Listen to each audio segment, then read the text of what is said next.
Hi hello, இங்கே பார்த்தீங்களா ரெட்டை மாம்பழம் இருக்குது. இதை கட் பண்ணால் 2 சீட்ஸ் இருக்கான்னு பார்க்க போகிறோம். கட் பண்ணுங்கங்க.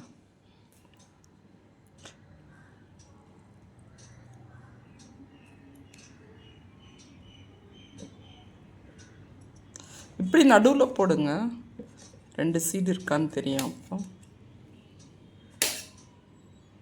இப்படி போட்டிங்கன்னா தெரியும்ல.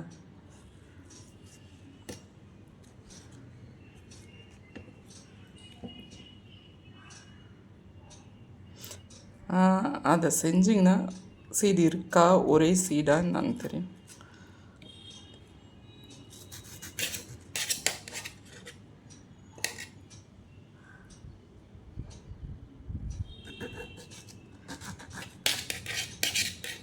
ஒரே சீடு தாங்க, ஒரு சீடு தான். மாம்பழம் எப்படி ஒட்டிகிட்டு இருந்தது அதேமாரி சீடும் ஒட்டிகிட்டு இருக்கு. இதான் ஃபைனல் அவுட்புட்.